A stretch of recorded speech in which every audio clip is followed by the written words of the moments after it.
I came from Africa originally, and sometimes I wonder what I'm doing on this side of the earth, way, way from Kenya.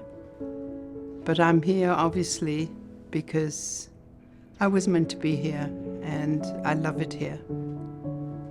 And my whole life has been always creating something.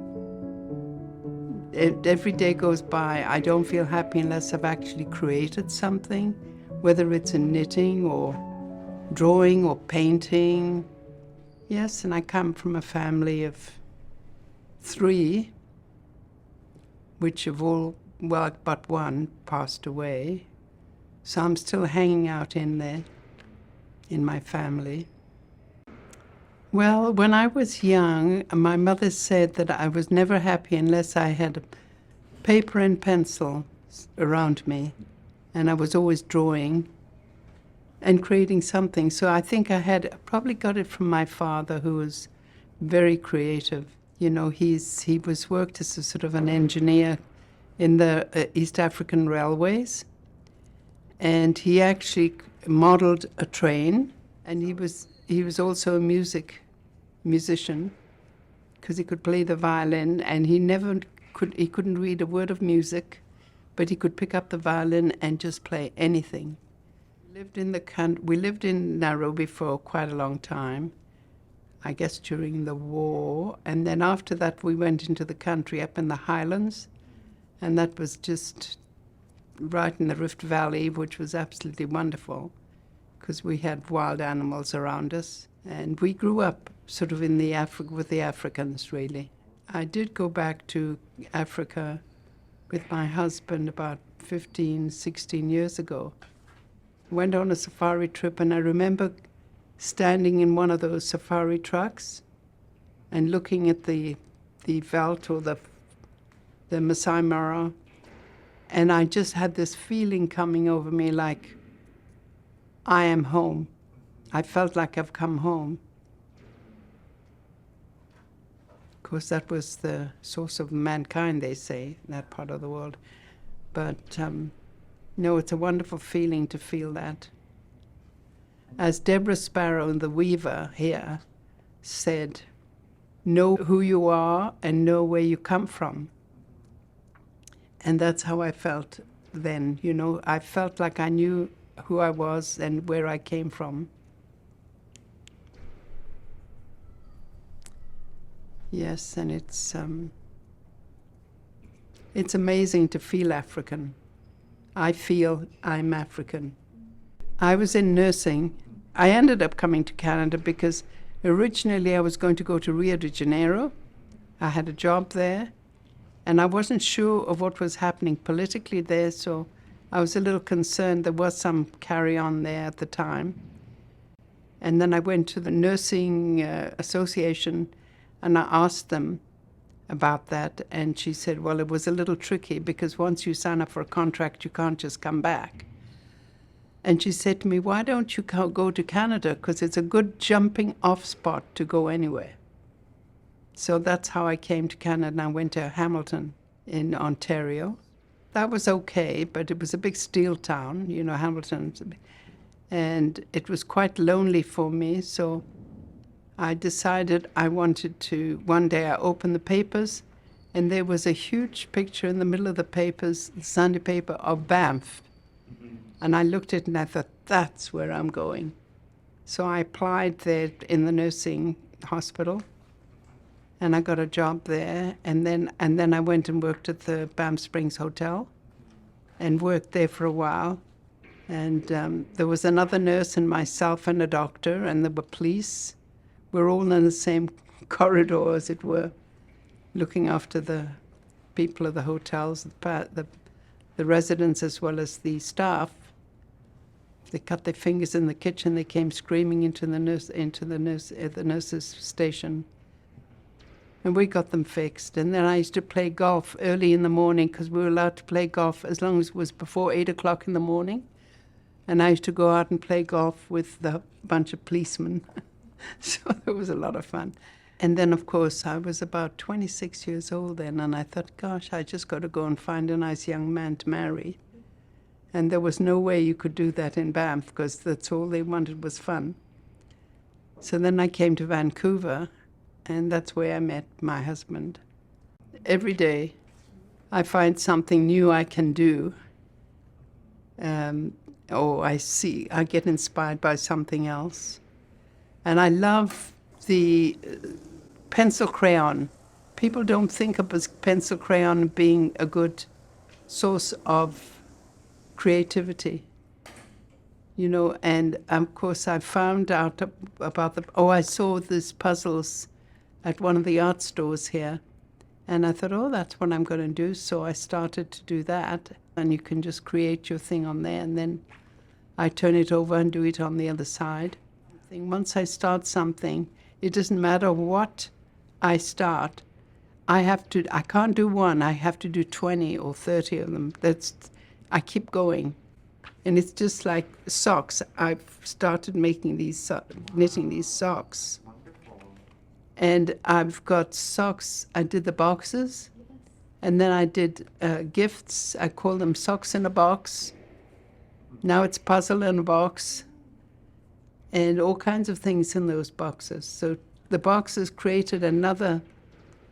I got inspired by that, and I thought, well, what else can I do in the box? So there you go. With this, I feel I have so much more to do. And now I've had this recent health scare. It's like, is this now I'm going to wait and jump off the cliff? Or am I going to continue? And then I think, yes, I am continuing, and that's what I want to do. Even in small ways, like making puzzles, rather than... I can't tell you how many pairs of socks I've knitted since COVID times. I've just got them beside me all the time. Christmas time came and I said, you're all going to get a pair of socks whether you like it or not. It's wonderful. Yeah. Jill, would you say that there's something special about the age that you're at now, or these decades? And you know, one thing I've noticed since aging is that people actually look at me and they smile. They always say hello. And I think, oh, goodness gracious, why do they do that? People would say, and I've even had some, when I took Etienne, my grandson, to soccer, and one time we were going to the soccer field and somebody kicked a ball and I kicked it back, and here's this little guy, he must have been about 8, he goes like this, oh. Yes. You know, like, here's Grandma just kicking a ball. Well, that's great for her. And I used to do so much more before all this. Like, I was tap dancing. And I was in a group, we went to Germany for a championship. I've stopped doing all that because I don't have the same energy. That's what I find. Once you get to a certain age, you find that your energy level drops. But one thing I do notice is how beautiful the world is. You know, just going out looking at trees and just looking about me to know that there are miracles around that we don't even notice. As we grow up and we're younger, we don't notice the little things. You know, I'm looking at those trees back there and enjoying the fluttering in the breeze of the leaves and how the sun shining on them and how precious this world is. Well, one thing I do every evening, especially in the summertime, although in the wintertime I go to my living room and I look out the window, because we live across a park, and I can see right across. I can actually see grass, or a little bit of it anyway, and the trees.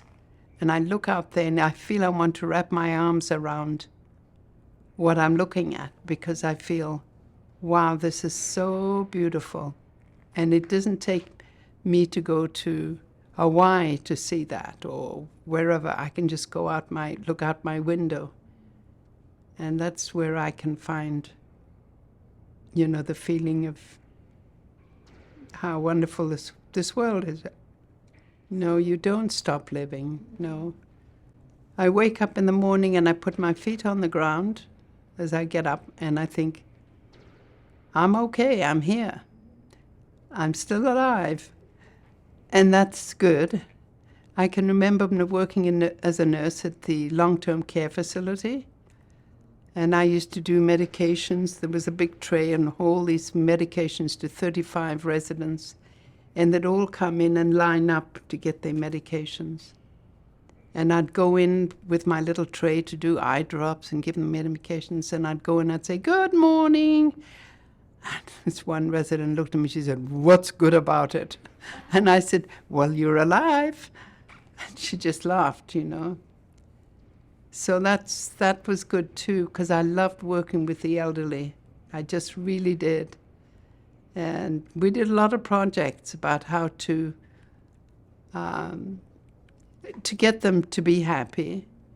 And there was a project I did where I got the care aides who were looking after residents to talk to the resident about her life, write it down somewhere.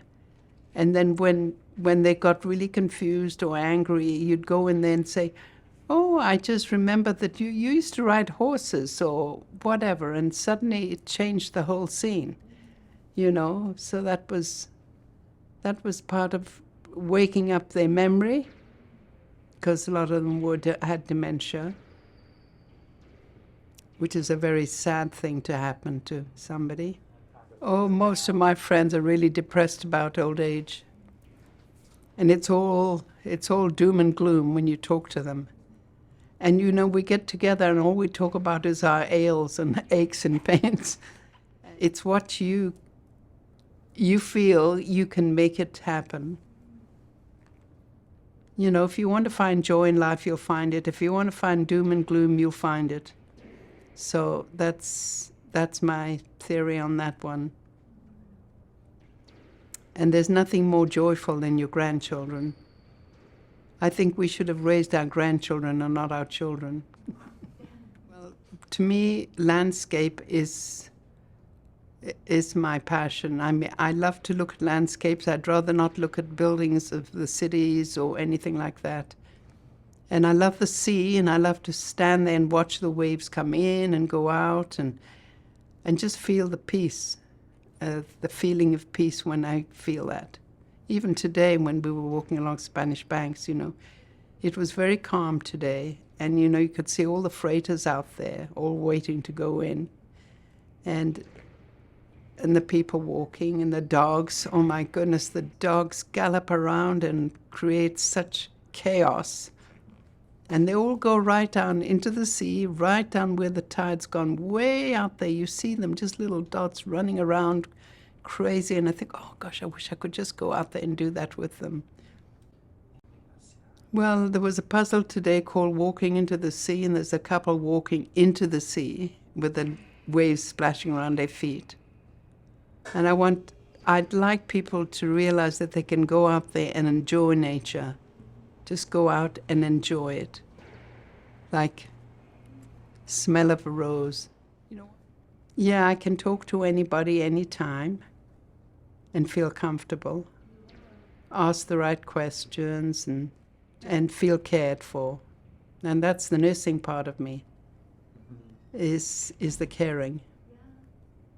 And I was in the hospital recently, and I can tell when somebody walks into the room how caring they are or how not. Some of the nurses come in and all they do is take your vitals. Out. They've gone. They're not going to sit and talk to you or say anything.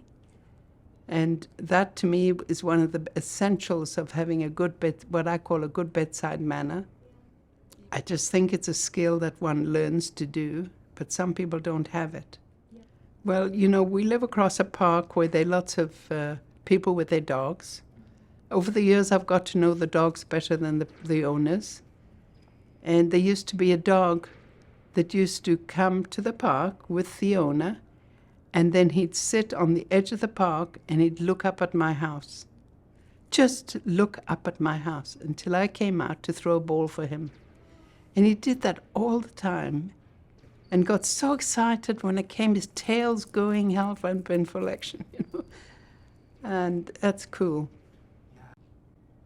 Oh, there's so many.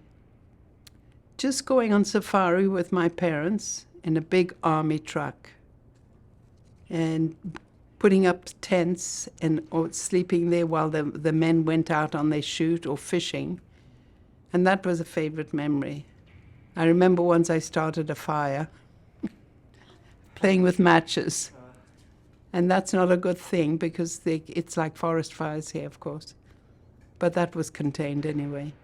I want to go back. I really want to go back where I came from. I just want to feel Africa again because it's in my soul. I just want to go back there.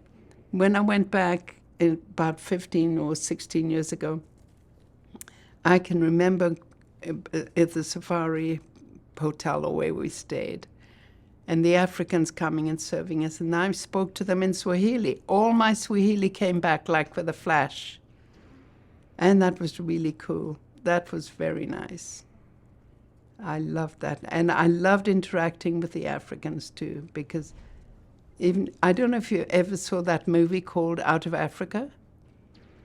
Well, that was a place that I was very familiar with where they filmed it. And yes, that's it. I remember going there with a boyfriend. We went for a lunch there, but before we went for a lunch, I think we went and walked the Ngong Hills. And the Ngong Hills are like this. You see, if you put your knuckles up, you see 1, 2, 3, 4. And we walked all the way up and all the way back. Then we went back to the hotel where Karen Blixen had her place. And it was then called Westwood Park Hotel. And we had this beautiful, beautiful lunch, curry lunch on the porch. That's a wonderful memory of mine, being there. And the other one was feeding the giraffes, where you put your hands out like that. They put their head through the window and eat out of your hand. That was on the safari trip. My parents weren't there they didn't come there as settlers.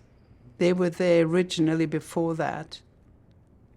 And we went through the Mau Mau. I don't know if you ever heard of that, but that was a horrible thing that happened in Africa. You know, the British, the French, the Belgians, they all went to Africa and took over and took the lands. And it's the same here in Canada, you know, put them in schools and change their language or not allow them to speak. And it happened in Africa too. It's really what I call kitchen Swahili, because we were raised with the Africans. I can teach you a song in Swahili. You know that song, Yes, We Have No Bananas? Are you ready? Ndio hakuna indisi, hakuna indisi leo. Yes, we have no bananas. We have no bananas today. That's my Swahili song. I would love to share my memories of what Kenya was like, honestly. I love the lay of the land, landscapes, and the sky, and the trees. And we had that in Africa. We had everything. And to share with the animals that we have around us, and not to take over and shoot elephants and lions and leopards and all those hunting people used to go out there and do that just for the sake of saying I've shot a lion and an elephant, or I'm going to get the ivory from the elephants and make ornaments or whatever they wanted. You know, that to me is terrible. That's something I would like to eliminate from the whole scene. As a young person, is to have a goal, a focus of what you really want to do and go for it. My granddaughter's just graduated with honors, I believe, from UVic, and she's doing creative writing. And that's what she's doing. She's got that, and she's really good at painting and art and good at dancing, and she's a good musician as well. So, I mean, she's got all those talents. She got them from you, right? I guess so, why not? And the fact is that, do parents instill self-esteem into their children themselves and giving them the praise where it's needed? Because I always like to say what it is, you know, oh, that was great what you did today. Thank you for opening the door for me, I say to my grandson, you know. That's really, really polite of you. That's just such a special thing you did. just because he'll remember that and it'll go on. What I would like to do is to go back to Kenya, but I know that's not going to happen. What it's like to travel now, it's not easy. I'd like to get out there and dance. Dance, that's right. Because you see, I was before. I just love music and I love to dance because I love the expression of it. And I'd like to paint a bit more like Keiko does. I'm going to do a box where everybody can write a little something on a piece of paper and you slip it in there.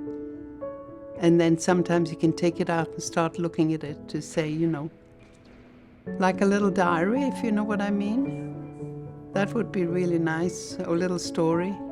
When I make a box, the last part of the box of putting one on top of the other makes me feel, wow, that I was a very special person and that I loved life and to enjoy life. Because you only come here once.